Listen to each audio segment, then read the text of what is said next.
Hello అండి, అందరికీ నమస్కారం. వెల్కమ్ బ్యాక్ టు టాలెంట్ మంత్రి యూట్యూబ్ ఛానల్. తెలంగాణ రాష్ట్ర వ్యాప్తంగా ఉన్నటువంటి మహిళలందరికీ సర్కార్ ప్రభుత్వము గుడ్ న్యూస్ అయితే ప్రకటించడం జరిగింది.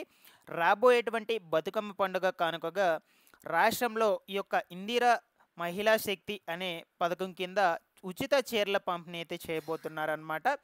అయితే గత ప్రభుత్వంలో కూడా మహిళలకు సంబంధించి చూసుకుంటే చీరలు అనేటువంటి వాటిని పంపిణీ చేయడం అనేది జరిగింది. ఈసారి ఈ రేవంత్ సర్కార్ ప్రభుత్వము ఎన్ని చీరలు అయితే పంపిణీ చేయబోతుంది ఒక్కొక్కరికి, అండ్ అదేవిధంగా ఏ తేదీ నుంచి ఈ యొక్క చీరలను అయితే పంపిణీ చేయబోతున్నారు, ఓకేనా, ముందుగా ఏ జిల్లాల్లో పంపిణీ చేస్తారు, ఈ వివరాల గురించి మీకు క్లియర్ ఇన్ఫర్మేషన్ అయితే అందజేస్తానండి. మీరందరూ కూడా తప్పకుండా వీడియోని అయితే ఎండ్ వరకు చూసి ఈ యొక్క ఇన్ఫర్మేషన్ కనుక మీకు నచ్చినట్లయితే లైక్ చేసి అందరికీ కూడా షేర్ చేయడం అయితే మర్చిపోవద్దు. ఫస్ట్ టైం కనుక ఎవరైనా ఛానల్ని విజిట్ చేయడానికి వచ్చినటువంటి వాళ్ళు ఉన్నట్లయితే ఛానల్ని సబ్స్క్రైబ్ చేసుకునేసి పక్కనే ఉన్నటువంటి బెల్ ఐకాన్ని క్లిక్ చేసి ఆన్లో అయితే పెట్టుకోండి. ఒకసారి టెలిగ్రామ్ గ్రూప్ను కూడా విజిట్ చేయండి. అందులో కూడా మీకు యూజ్ అయ్యే ఇన్ఫర్మేషన్ అప్డేట్ అయితే చేస్తూ ఉంటాను. డిస్క్రిప్షన్లో అయితే లింక్ పెట్టున్నాను. లేట్ చేయకుండా టాపిక్లో కనుక వచ్చేసినట్లయితే, సో మనకు ఈ యొక్క రాబోయేటువంటి బతుకమ్మ పండుగ సందర్భంగా రేవంత్ సర్కార్ ప్రభుత్వము డ్వాక్రా సంఘాల మహిళలు ఎవరైతే ఉన్నారో వాళ్ళందరికీ కూడా ఉచిత చీరలు అనేటువంటి వాటిని అయితే పంపిణీ చేయాలని ఇందిరా మహిళా శక్తి పథకం తీసుకురావడం అయితే జరిగిందనమాట. అంటే మనకు గత ప్రభుత్వంలో కూడా ఈ యొక్క చీరలు అనేటువంటి వాటిని అయితే పంపిణీ చేశారు. అప్పుడు వచ్చేసి మనకు మహిళలకు సంబంధించి చూసుకుంటే కేవలం ఒక చీర మాత్రమే పంపిణీ అయితే చేశారనమాట. అది కూడా కొన్ని లిమిట్స్ అయితే తీసుకొచ్చి, అంటే ఎలా అంటే 18 సంవత్సరాలు నిన్నటువంటి మహిళలకు మాత్రమే చీరల పంపిణీ చేయాలని కొన్ని లిమిట్స్ అయితే తీసుకొచ్చి వాళ్ళకు మాత్రమే ఒక చీర పంపిణీ అయితే చేయడం జరిగిందనమాట. ఓకేనా. సో ఇప్పుడు అలా కాకుండా గత ప్రభుత్వం కంటే కొంచెం మెరుగ్గా, ఓకేనా, ఈ యొక్క చీరల క్వాలిటీ కూడా కొంచెం మెరుగ్గా ఉండే విధంగా తీసుకొచ్చి ఈ రేవంత్ సర్కార్ ప్రభుత్వము కొత్త చీరలు అనేటువంటి వాటిని పంపిణీ అయితే చేయబోతున్నారు. సో యాక్చువల్గా మనకు వచ్చినటువంటి ఇన్ఫర్మేషన్ ప్రకారము ఈ నెల 23వ తారీఖు నుంచి అయితే ఈ చీరలు అనేటువంటివి జిల్లాల వారీగా పంపిణీ అయితే చేస్తామని చెప్తూ ఉన్నారు. ఆల్మోస్ట్ ఆల్ కొన్ని జిల్లాల్లో వచ్చేసి ఈ యొక్క చీరలు కూడా రావడం అయితే జరిగిందనమాట. మొత్తం కూడా స్టాక్ అనేటువంటిది వచ్చేయడం కూడా జరిగింది. అందుకు గాను సంబంధించినటువంటి ఇమేజెస్ కూడా మీరు చూస్తున్నారు. వాటన్నిటినీ కూడా ఈ విధంగా ఒక బ్యాగ్లో, ఆ బ్యాగ్ మీద వచ్చేసి ఇందిరా మహిళా శక్తి అనే పేరు కూడా ఉంటుందన్నమాట ఆ బ్యాగ్ మీద. ఆ బ్యాగ్లో 2 చీరలు అనేటువంటివి అయితే ప్యాక్ చేస్తారనమాట. ఓకేనా. ఎందుకంటే మీకు ఈసారి 2 చీరలు అయితే ఇవ్వబోతున్నారు ఈ ఇందిరా మహిళా శక్తి పథకం కింద. ఓకేనా. సో గత ప్రభుత్వం వచ్చేసి ఒక చీర మాత్రమే ఇచ్చింది, ఇప్పుడు వచ్చేసి 2 చీరలు అయితే ఇవ్వబోతున్నారు. సో ఈ విధంగా మీకు ప్యాక్ చేసి జిల్లాల వారీగా అర్హులైనటువంటి ప్రతి మహిళకి కూడా ఇవ్వటం జరుగుతుంది.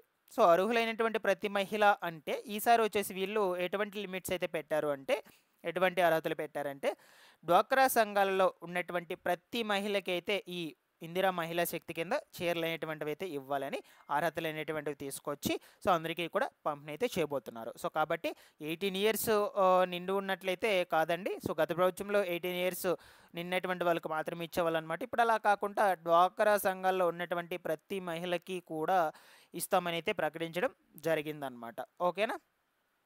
సో అదేవిధంగా మీకు పంపిణీ చేయబోయేటువంటి ఒక్కొక్క చీర ఖరీదు వచ్చేసి దాదాపుగా 800 రూపాయలు అయితే ఉంటుందని చెప్తూ ఉన్నారండి. సో కాబట్టి మీకు కొంచెం క్వాలిటీ ఉన్నటువంటి చీరలనే పంపిణీ చేస్తూ ఉన్నారనమాట. అంటే గత ప్రభుత్వంతో పోల్చుకున్నట్లయితే కొంచెం బెటర్గానే క్వాలిటీ ఉండేటువంటి చీరలు కూడా మీకు అందజేస్తూ ఉన్నామని అధికారులు అయితే కూడా చెప్తూ ఉన్నారు. సో కాబట్టి ప్రతి ఒక్కరూ కూడా ఈ యొక్క చీరలు అనేటువంటి వాటిని కలెక్ట్ చేసుకోండి. ఈ నెల 23వ తారీఖు నుంచి అయితే చీరల పంపిణీ జరుగుతుందని మనకు సమాచారం అయితే ఉందండి.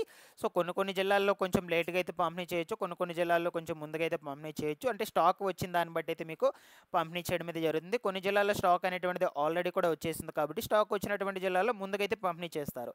ఇక స్టాక్ లేట్ అయినటువంటి జిల్లాల్లో కొంచెం లేట్ అయితే అయ్యే ప్రాసెస్ కూడా ఉండొచ్చు అనమాట. బట్ ఖచ్చితంగా అందరికైతే పంపిణీ చేయడం అయితే జరుగుతుంది.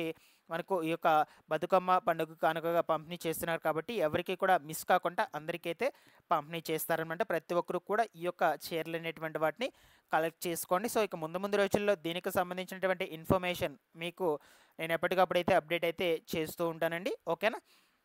సో అలాగే మీకు ఇంకొక డౌట్ కూడా రావచ్చు. సో ఒక రేషన్ కార్డుకి సంబంధించి ఒక మహిళకు మాత్రమే పంపిణీ చేస్తారా ఒక రేషన్ కార్డులో అని మీకు ఒక డౌట్ కూడా వచ్చేందుకు అవకాశం కూడా ఉండొచ్చని. బట్ మనకు ఆ విధమైనటువంటి లిమిట్స్ ఏమీ తీసుకురాలేదు, ఆ విధమైనటువంటి అర్హతలు కూడా ఏమీ పెట్టలేదండి. సో ఒక రేషన్ కార్డు మీద ఒక మహిళకు మాత్రమే పంపిణీ చేస్తామనే విషయం గురించి చూద్దాం. బట్ ముందు రోజులు ఏమన్నా చేంజెస్ చేస్తారా అనే విషయం గురించి నేను ఎప్పటికప్పుడు అయితే అప్డేట్స్ అయితే ఇస్తాను. ప్రస్తుతానికైతే దాని మీద ఎటువంటి అప్డేట్ కూడా లేదు.